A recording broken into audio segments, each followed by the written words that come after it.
This is Chapter 10 in the Marriage and Family course, talking about parenthood. Your Professor Richard Laird. So, listen to what he says. Talked a little bit about fertility rates already before. They have steadily declined over the years. The replacement ratio is 2.1 to 1. That's so that we can sustain our population so that each couple has more than two. Last year, the rate was at 1.7 to 1, so it's quite possible that the United States, as well as many other Western democracies around the world, is already in a declining birth rate. Figure 10.1 in the book shows a pretty significant difference in fertility rates by ethnicity, education, income.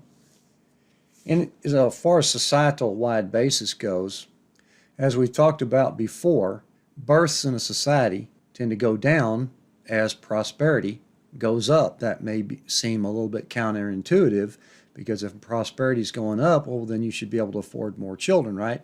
Well, no, it doesn't work that way, as we've talked before, because with economic development, we have less child or infant mortality, less poverty, so there's less reason for the lower income families to have more kids. We are not as an agricultural society as we used to be, where it was very dependent on large families to get the work done to working the land as well as guarding against the infant mortality.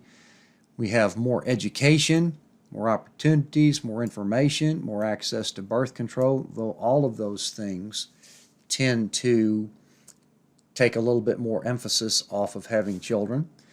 And particularly since the 60s, more women have entered the workforce, more opportunities for women, more of a choice for them to have careers instead of children, or careers and having fewer children as they did before. This is a map showing the average annual rate of population changes around the world. And as you can see, these colors right here are already in a negative fertility rate. And United States, which showed to be at 1.7 last year, which was below the replacement ratio, we could perhaps argue that United States is also already into that negative territory. Let's talk about various types of parenting. Unmarried parents having children without being married. That is another one of those trends that has increased. Births to unmarried women in 2010, for example, was 2.5 times higher than it was in 1980. And there is quite a bit of variation between ethnic groups here. In Table 10.4, almost 3/4 of African American births, as recently as 2014, were to unmarried parents. Births to unmarried teens are now about 20% of the total of unmarried mothers, 40% of that to cohabitating couples. We are foregoing parenthood, much as we are delaying marriage, as we've talked about. Approximately, now this is a fairly wide range here, so that shows you how difficult it is to tie down some of this data, but about 3 to 15% in developed countries are unable to have children due to infertility. 15% of those 40 to 44 have never given birth.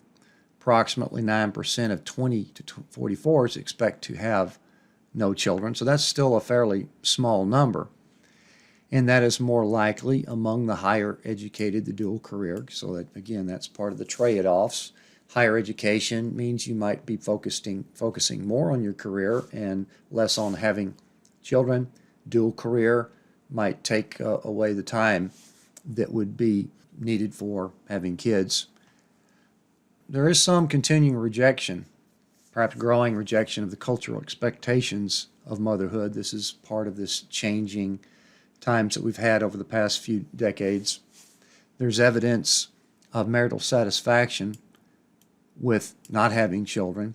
We've touched on that a little bit already, to where if you have children, however, and then once they leave the nest, we see then people are happier than the people at the same age that did not have children. So that's an interesting trade-off, that having children is fairly stressful and may contribute to some unhappiness, but once you've succeeded in raising those children and they're off living their lives, then there's quite a bit of satisfaction with that.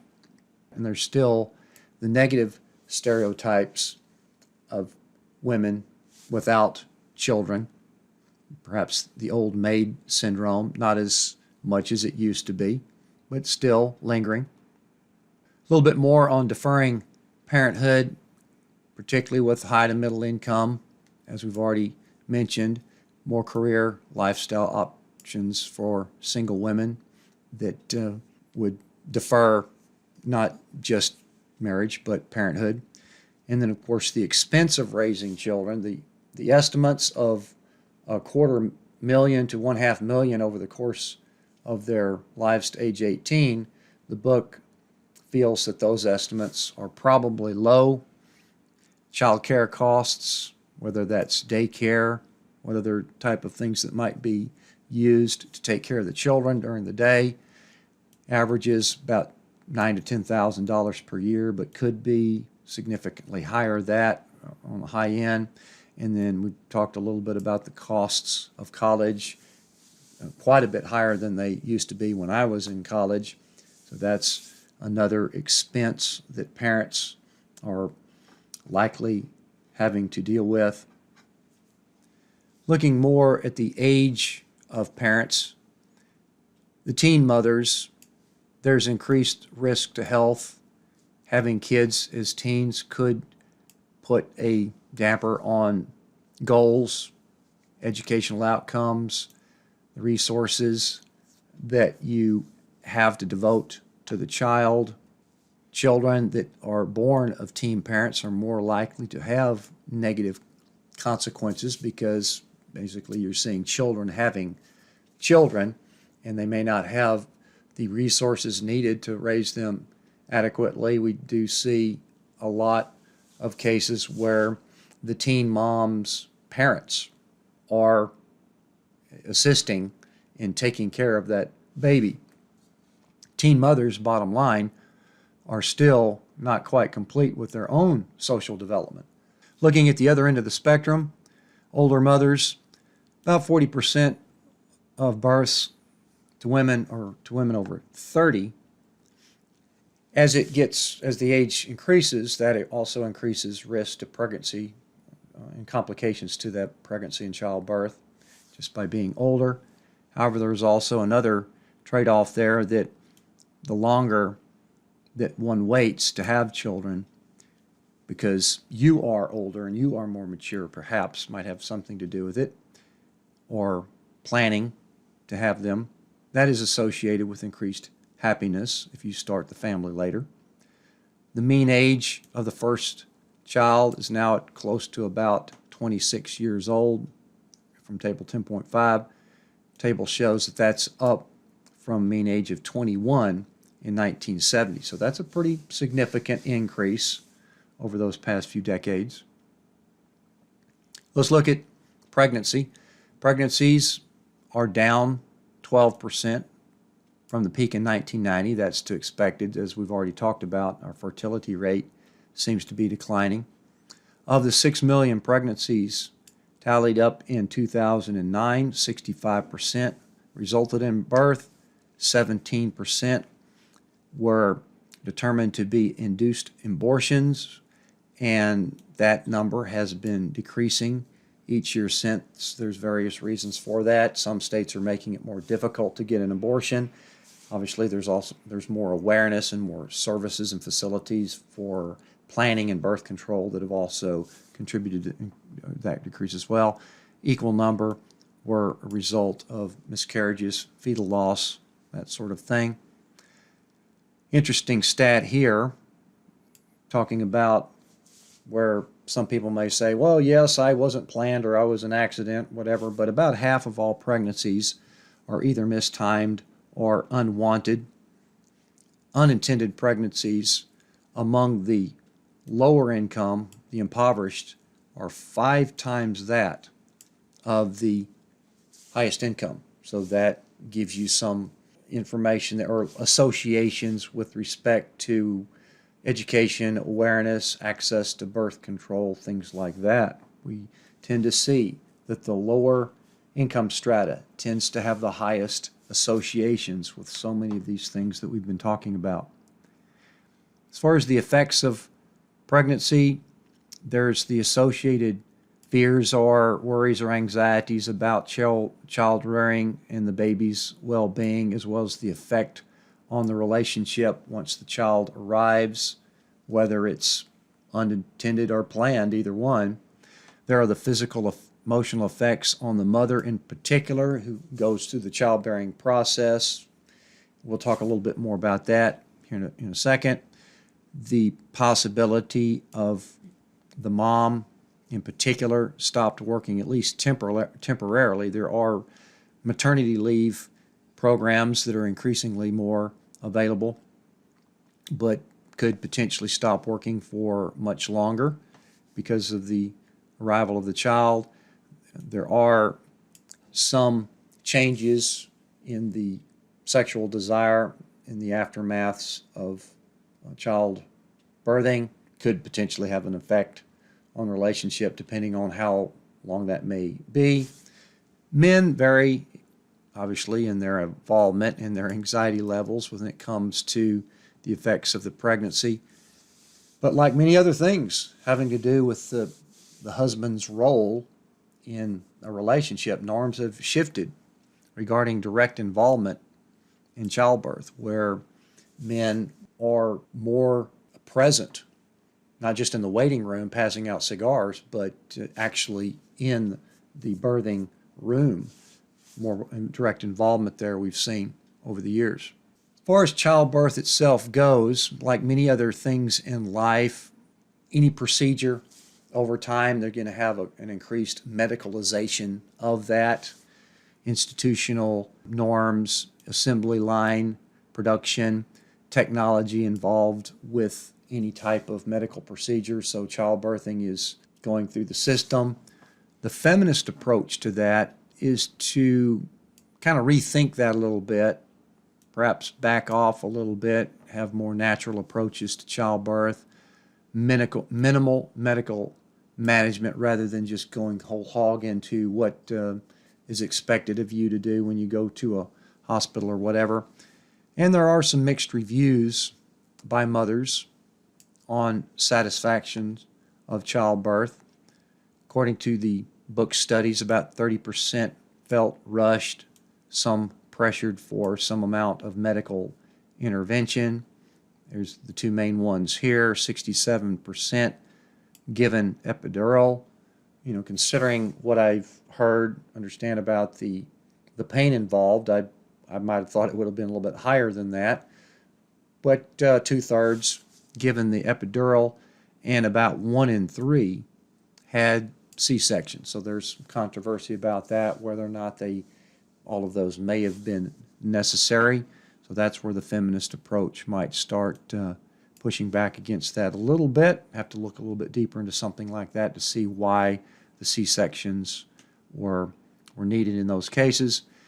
But women are still socialized somewhat towards that identity of being the mom and going through the childbirth process and relying on that institutional control to have that baby. Infant mortality is the case where a child in a society which is measured kind of system-wide, deaths of the child before 1-year-old or 2-year-old, that could vary.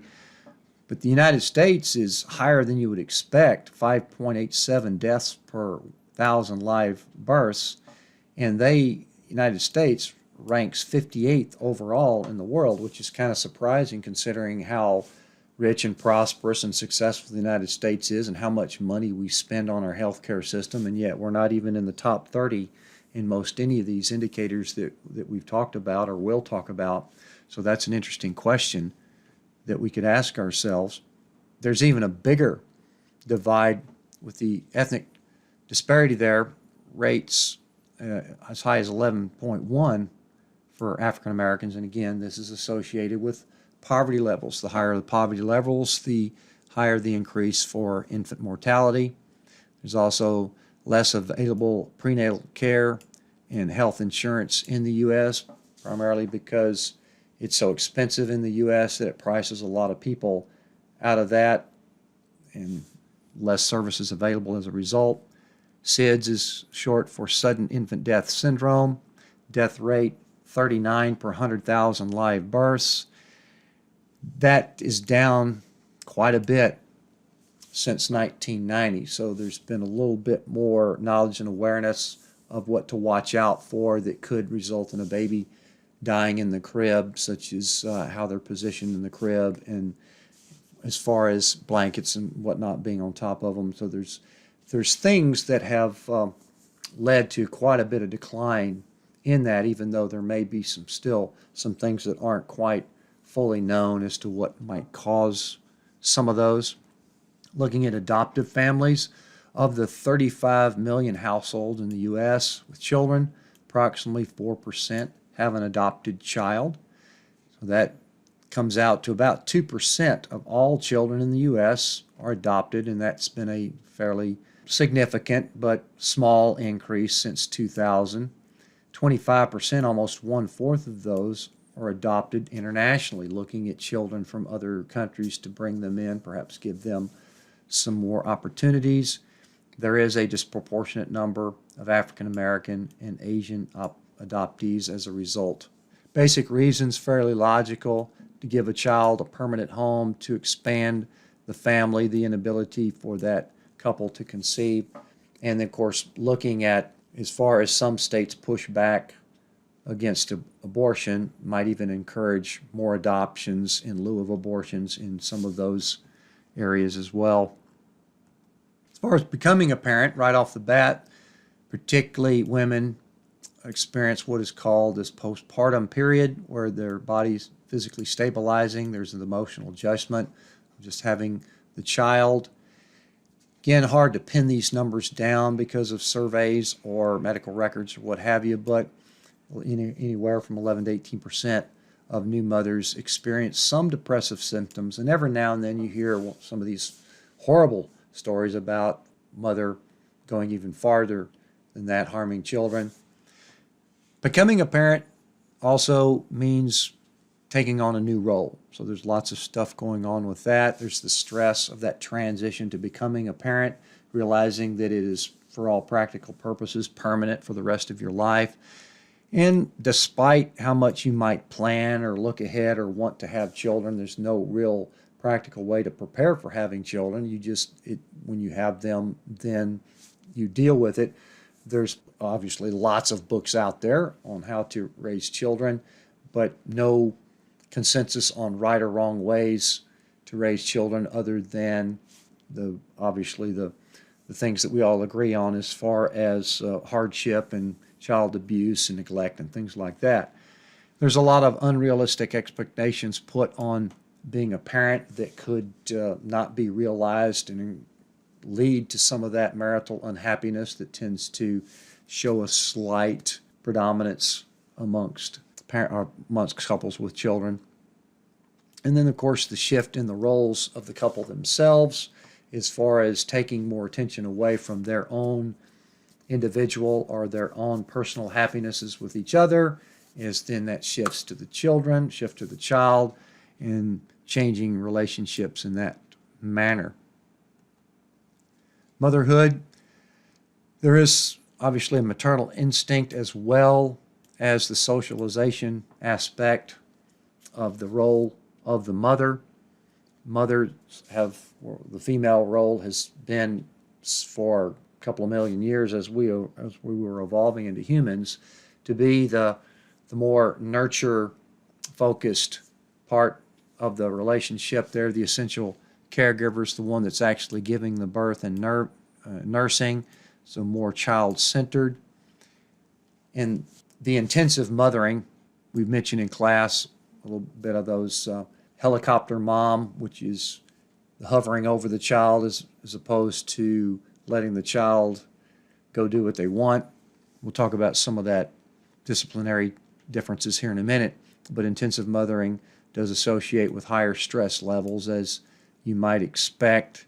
Women with children earn less than those without children, and that also has to do with the more children being born in the lower income strata, the fact that people with higher incomes are going to have other options to more children, so that plays out as far as some of these other correlations that we've talked about. About 29% of mothers with children less than 18 years old are stay-at-home moms. 2/3 of these are the traditional married to full-time wage earners. So that's still fairly high number, even though we do see a considerable increase in working moms and dual earners, and even the breadwinner female heads of household. Looking at fatherhood, the role of fathering is quite a bit more ambiguous than the role of mothering. When you hear the word mothering, everybody kind of expects, well, we kind of know what that means. Fathering, not quite so much. There has been an increase in men who remain childless. That's up to 21%. There is also an increase in the stay-at-home and single fathers, part of those trends that we've been talking about over the past 30 years or so, as well as what we've touched on, shift to a more engaged father model. Since 1965, fathers' time with their children has tripled. That's a pretty significant increase over that period of time as norms shift and evolve to the father getting more involved in the child's role. Traditional role as father stresses earning as caring. So it's not that I necessarily have to spend all that time with you when you understand that I'm providing for you and that I can get involved when possible. That's kind of the role that I saw my dad as. He was gone pretty much every day, involved in his own projects on weekends, but every now and then he would take time to play catch and go to the basketball games and stuff like that. So fairly normal view of fathering as I was growing up. How does parenthood work on parents? We talked about these negatives versus positives of parenting. There is the joy of parenting, stronger social ties, the self-esteem, the building of that, the transition to becoming a parent changes a lot of people's lives. And also, particularly early on, less sleep with raising the child, more fatigue, increased expense of having children, less time alone, or even with your partner, less intimacy with your partner. So those are some of the trade-offs with being a parent. This is fairly difficult to measure, but you can look up in the book and find that study where this was quoted here as far as how they may have measured parental aggravation, but fairly measurable increase from 20% of 35% in parental aggravation since 1997. Younger parents tend to be a little bit less happy than older parents, as well as perhaps less happy than previous. School does add additional demands to parenting to make sure your child is participating in school and progressing in school. So the child's needs and the child's behavior, and each child is different depending on how many you have. That creates the environment that the parent needs to establish to raise that child. Looking more at child rearing, there's the emotional attachment and the sensitivity required with child rearing. With respect to raising the child in discipline, there is what we call the managed withdrawal of attention. Instead of physical punishment, there does seem to be a little bit more veering away from actual physical punishment over the years. So managed withdrawal is perhaps an increasing go-to instead of actual physical punishment. These include the ideals of respect, being consistent, communicating with the child. The book talks about this concept of authoritative discipline, which means positive reinforcement. This is kind of in the middle between an authoritarian style of discipline, which could include physical punishment, spanking, or the lenient where not much discipline is given. So the authoritative or the positive reinforcement is both demanding and responsive. So that's trying to find a happy medium of disciplining your child. There is still the lingering debate over spanking that does seem to be in decline. As I've polled my students over the past few years, I was spanked when I was a child, even given licks. That's what they called licks in school. And not very often. I was a pretty good kid, but still was something that was there in public schools. When I was a kid, that's pretty much gone away as far as that goes. Delaware literally banned what we call corporal punishment in 2012, but no state specifically outlaws corporal punishment.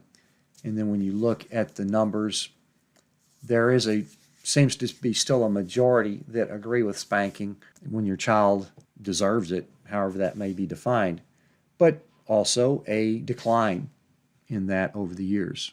More on child rearing. The social class and work experience that the parents, social strata that they are in, that influences the styles of child rearing as well. The working class generally tends to value obedience and conformity a little bit more, growing naturally, closer contact with extended family. These are just kind of norms and values that you might see more in the middle class, working class type of families. As you get more up into the middle class, upper middle class, tend to promote more creativity and autonomy. As we get a little bit higher socioeconomic strata, more cultivation, activity, heavy, engaging in extracurricular activities, things like that. But when it comes to child rearing, as I've said, there's not a whole lot of instruction, other than the basic needs. And it could be that self-esteem may actually be more significant than intelligence in predicting scholastic performance. If a child is well-adjusted and confident and has the various goals and ambition to succeed, those could outweigh cognitive intelligence that the child might have. When it comes to testing, we do see that there is a little bit more of a correlation with intelligence, but no guarantee of success with that.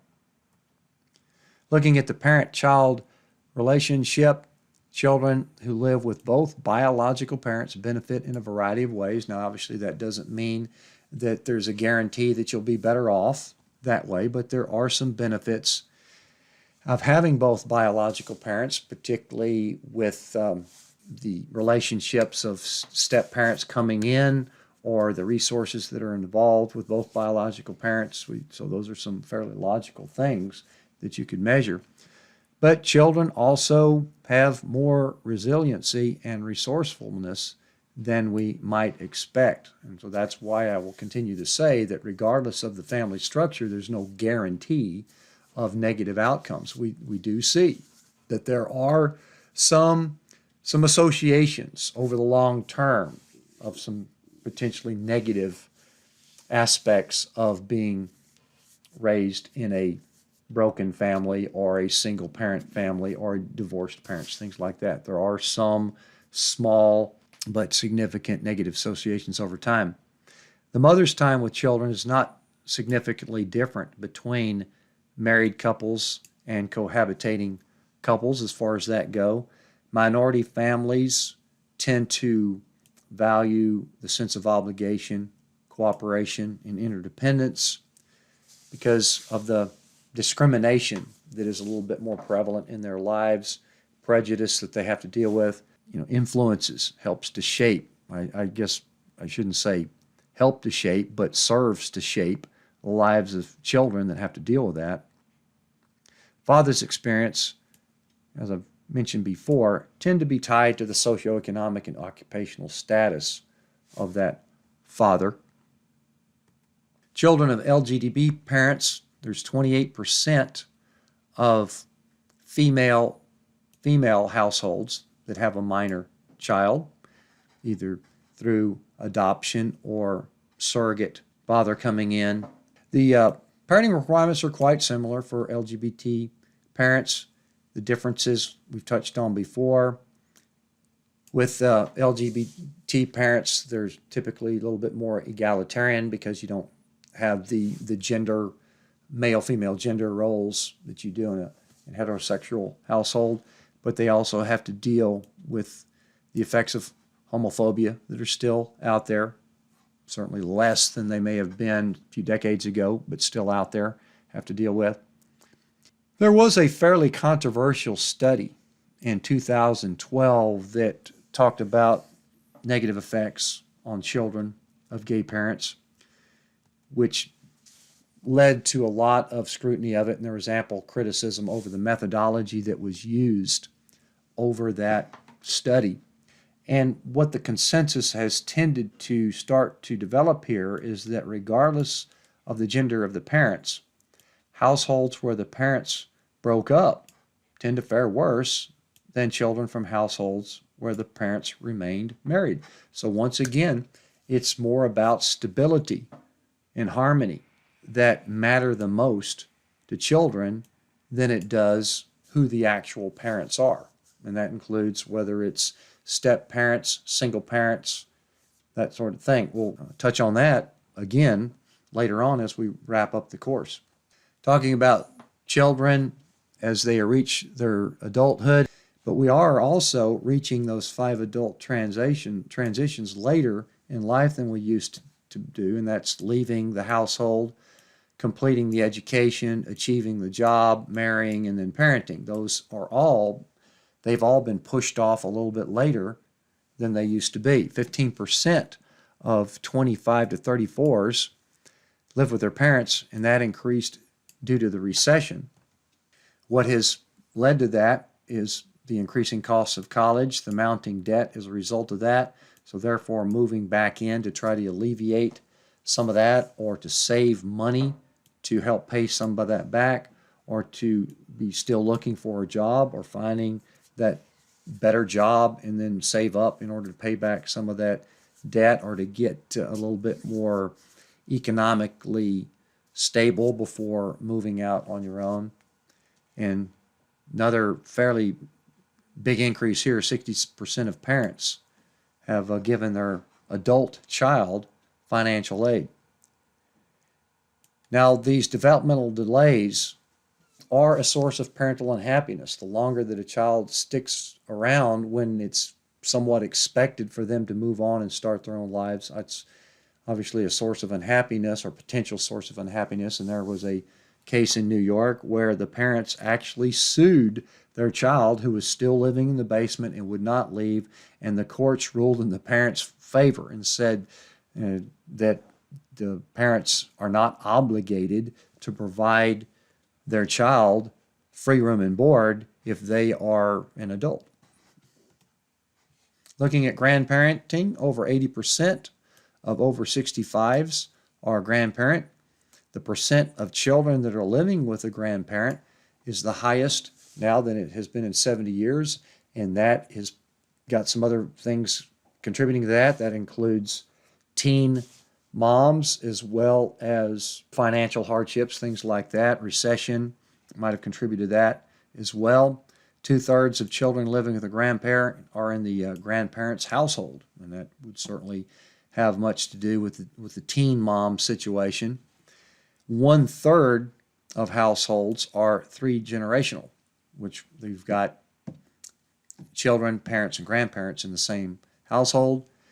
There is a greater role of grandparents, obviously, as I've touched on, in single parent and step parent families where the grandparents may need to get more involved into helping of the rearing of the children.